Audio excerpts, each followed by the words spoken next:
For a movie with amnesia in the title, A Wind Named Amnesia is one of the most memorable animated movies of the 1990s. Hi everyone, and welcome back to another OVA overview, though in this case we will once again be looking at an actual theatrical release. Like with Spriggan, we're here to remember something that actually released in theaters and should still be remembered today in our own home theaters. Now the movie in question today is a hidden gem of the early 90s, and seeing as it's about lost memories and how much I love the Big O, I'm surprised how long it took me to get to this point. Now I've seen clips of this movie before, but upon completing my first actual complete viewing of it, A Wind Named Amnesia is something which definitely sticks with you, and for me at least, was oddly comforting. It has a small cast, but big ideas, some answers, but a lot of questioning, and it's a movie where the antagonist is more of a concept, that of ignorance, than an actual character. And yet even in the face of this seemingly insurmountable foe, we are left with an open enough ending to inspire hope and make us realize that there's more nuance here than just good and evil. Its two main characters are unique and not perfect, but both are still very interesting and nuanced, and bounce off each other extremely well in the construction of the narrative here. While the movie isn't necessarily too emotional, it's obviously empathetic and human, and it's a sort of bizarre journey in the pursuit of knowledge, which frames the concept of this pursuit in such a literal way that, while the approach is obvious, it's not heavy-handed. This, combined with some mysterious, perhaps even Gnostic themes, make for a great memorable movie based on a novel by the same name. Now getting to a brief plot summary, A Wind Named Amnesia follows Wataru and the mysterious Sophia as they embark on a cross-country road trip in an attempt to teach people all the knowledge that they've lost. Now, this loss occurred when a mysterious wind swept across the Earth and completely wiped away all the memories humanity had, including extremely basic memories, like how to speak. The only reason Wataru has any knowledge is because the cyborg boy Johnny placed him in a machine to restore him to the intellectual level of a modern 5-year-old, and then educated him for years from this point. Now, Johnny retained his memories because of the computer in his brain was unaffected by the wind. With Johnny's death, Wataru is tasked by Johnny to help teach humanity what was lost, and he graciously does. He starts in San Francisco, where he unexpectedly meets Sophia, and almost destroys a mech, which pursues them for the rest of the movie and is the closest thing we have to a sort of physical antagonist. Anyways, the two next go to LA, where Wataru and Sophia briefly befriend Little John and Sue. Although tragedy strikes when the tribe of LA offers up Sue as a sacrifice to their god, this here excavator. Now Wataru does stop this ritual and destroys the excavator, setting the people free of the one guy who is controlling it, although Sue is unfortunately killed. After this, Wataru teaches Little John some basic skills so that he can become the new chief and lead the people of LA to a better future. We next cut to Nevada, where after an attack by the mech from earlier, Wataru wakes up in a hospital with a person that may actually be a doctor and can actually speak. Not all is as it seems though, as he soon notices that this seems to be a town with only 2 people playing parts.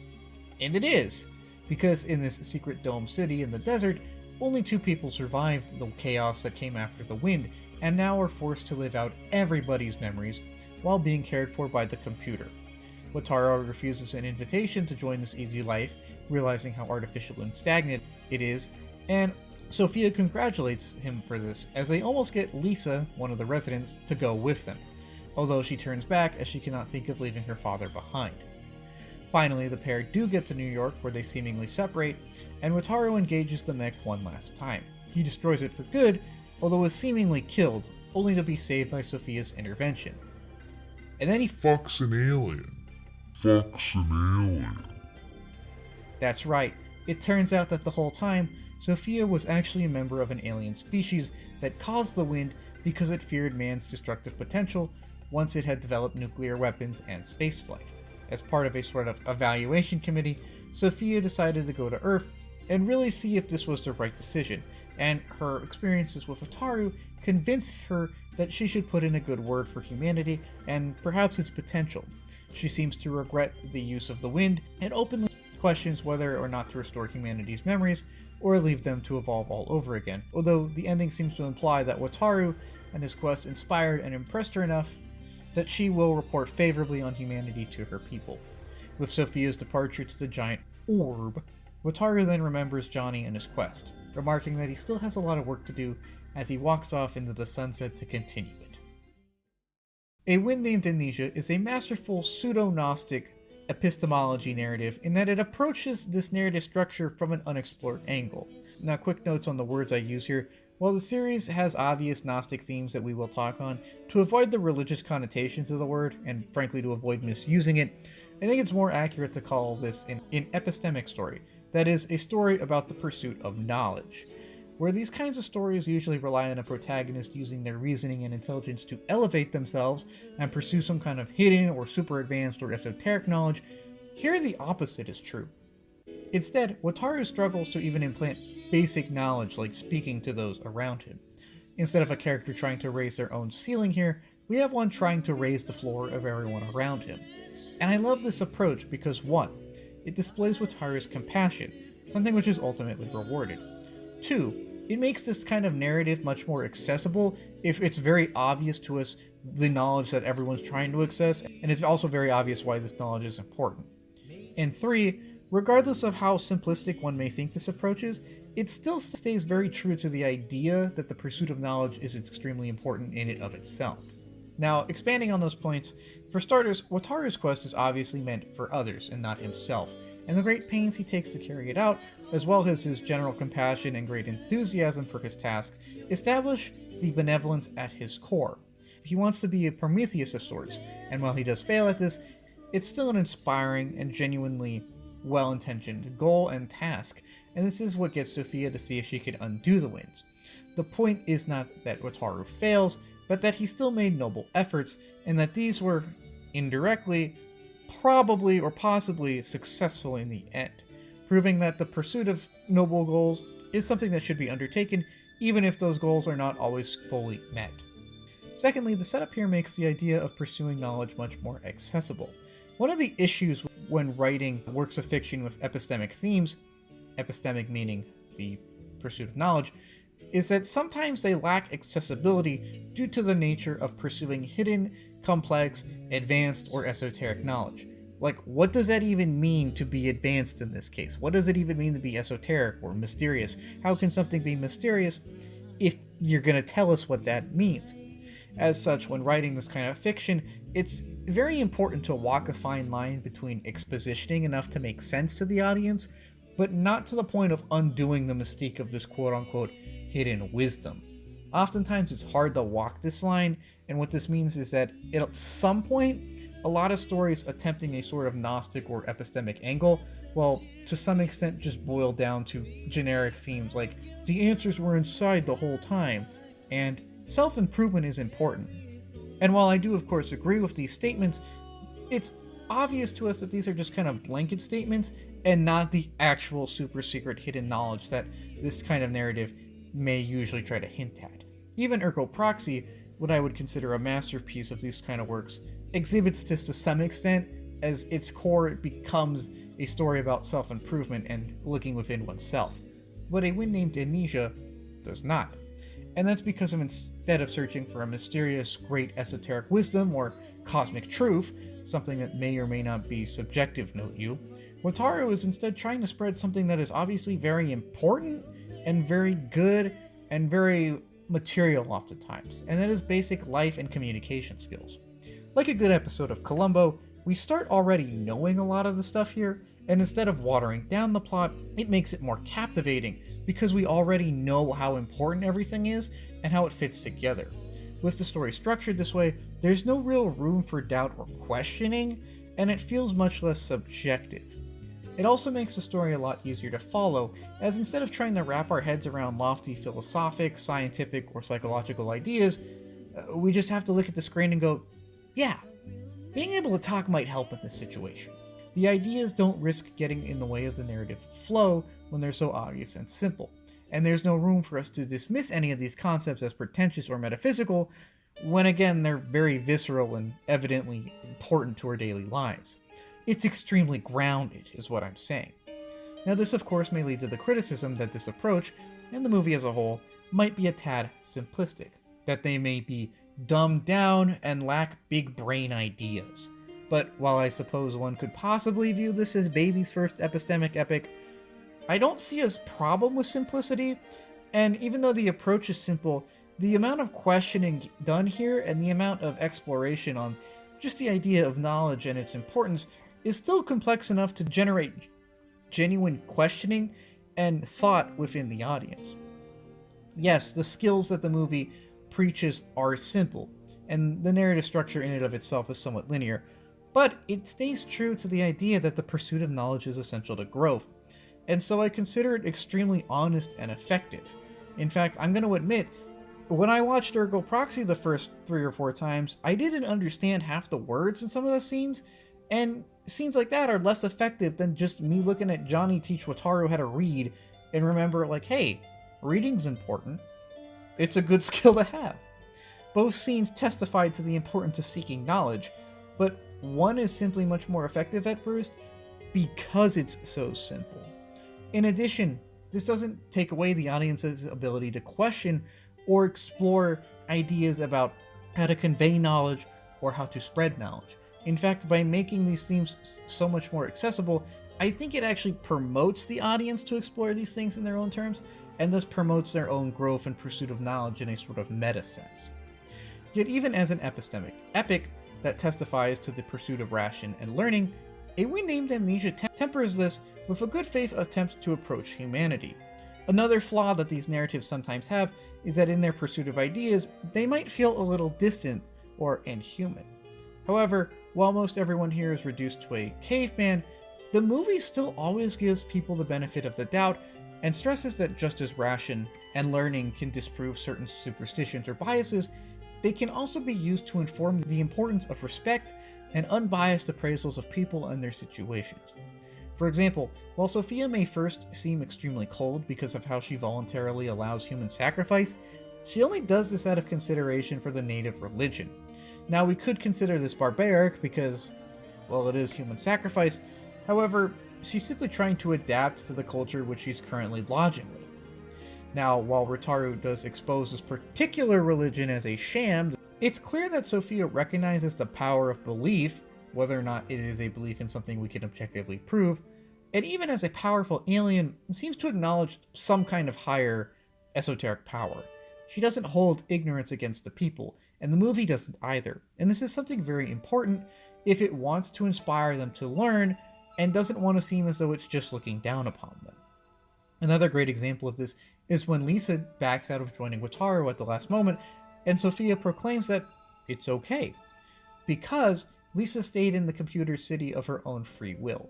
She knew the choices available to her and decided that she wanted to stay with her dad and help him through his days.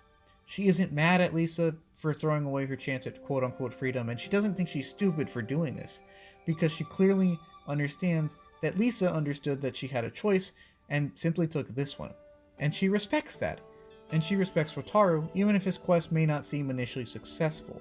We know this when she states that you may not have taught much, Wataru, but in your attempt to, you have learned much, and taught me much.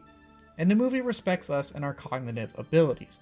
As a whole, it feels like we simply went back in time and are once again watching humans slowly advance from animals to early tribes to early societies, and instead of commenting on how barbaric and stupid cave people were, A Wind Named Amnesia simply acknowledges that they were ignorant, but can one day rise above this with their potential that is exhibited at points throughout the movie as it stands.